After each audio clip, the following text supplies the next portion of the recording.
La Sécurité sociale fête ses 70 ans en octobre 2015. L'Union des familles laïques appelle l'ensemble des citoyens attachés aux valeurs de la République sociale et au service public à commémorer sa création. Cependant, la sécurité sociale est aujourd'hui menacée. Elle représente pourtant un bien précieux pour lequel il faut se battre. Mais d'abord, la sécurité sociale, qu'est-ce que c'est ? Au lendemain de la guerre, la France est en ruine. Une poignée de résistants érige le programme du Conseil national de la résistance intitulé « Les jours heureux ». Dans ce programme, Ambroise Croizat et Pierre Laroque élaborèrent un plan complet de sécurité sociale destiné à garantir les travailleurs et leurs familles contre les risques susceptibles de réduire ou de supprimer leur capacité de gain et à couvrir les charges de maternité et les charges de famille qu'ils supportent. Aujourd'hui, la sécurité sociale assure les risques sociaux des citoyens par le versement de prestations. Dépenses de santé, prestations familiales, prise en charge des accidents du travail et des maladies professionnelles, retraite, prise en charge de la dépendance. Les cotisations sociales constituent une partie du salaire.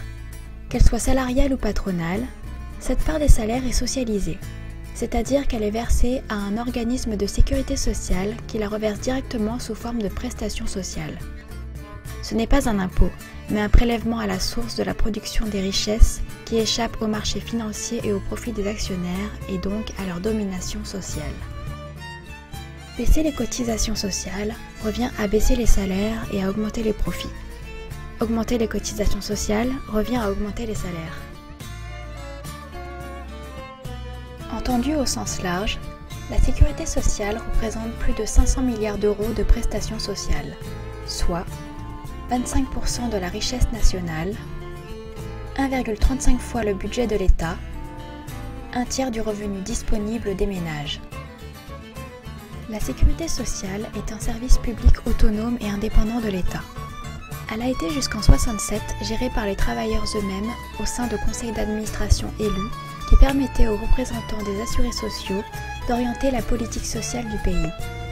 Ce principe est à reconquérir, car la sécurité sociale, c'est le salaire des travailleurs. La sécurité sociale doit être considérée comme le plus extraordinaire joyau social de notre pays. Or, depuis plusieurs décennies, la sécurité sociale fait l'objet d'une remise en cause de grande ampleur par les dirigeants politiques français.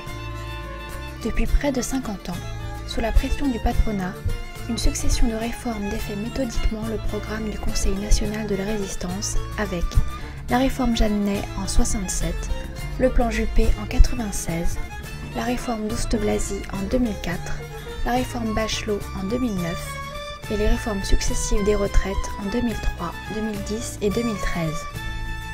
En 2008, la crise financière a servi de prétexte à un mouvement d'accélération de cette destruction de la sécurité sociale. Les dirigeants politiques français, mis sous pression par le patronat et l'idéologie néolibérale triomphante, poursuivent une dramatique politique d'austérité qui se traduit par une remise en cause de la cotisation sociale, au nom de la compétitivité et de la baisse du coût du travail, une réduction des prestations sociales, la mise sous tutelle complète de la sécurité sociale. L'objectif est clair, la financiarisation et la privatisation de la sécurité sociale. Les réformes des retraites entendent remplacer notre système de retraite par répartition en un régime de capitalisation. De même, les réformes de l'assurance maladie offrent progressivement aux sociétés d'assurance complémentaire le marché juteux de la santé de notre pays. Les réformateurs parlent du trou de la sécurité sociale afin de nous faire croire en la nécessité de la réformer. Pourtant, le trou de la sécurité sociale n'est qu'un mythe. Saviez-vous que le déficit de la sécurité sociale est 8 fois inférieur à celui de l'État ? Ce déficit est uniquement dû au tarissement de ses recettes sociales en raison du chômage de masse lié à l'impasse des politiques d'austérité. Les 10 milliards d'euros de déficit de la sécurité sociale doivent être mis en regard des 30 milliards d'euros d'exonération de cotisations patronales consentis chaque année sans impact sur la baisse du chômage. Des dizaines de milliards de dépenses liées au pacte de responsabilité et au crédit d'impôt compétitivité emploi. Des 20 milliards d'évasion sociale liées au travail dissimulé et aux innombrables niches sociales. Parce que l'accroissement des inégalités sociales devant les aléas de l'existence et le rétablissement de la peur du lendemain sont des perspectives que nous refusons, l'UFAL appelle à un acte de résistance sociale en invitant les citoyens à manifester dans toute la France tout au long du mois d'octobre 2015 leur attachement à la sécurité sociale républicaine, universelle et solidaire. L'UFAL appelle à se prononcer haut et fort pour un droit universel à une santé gratuite et l'abolition de toutes les franchises, pour un rétablissement du droit à la retraite à 60 ans à taux plein dans le cadre d'un système de retraite intégralement par répartition, pour une réhabilitation de la cotisation sociale et du salaire socialisé comme mode de financement central et sanctuarisé de la sécurité sociale, pour une réinvention de la démocratie sociale autour de conseils d'administration élus, donnant une place prépondérante aux représentants des assurés sociaux.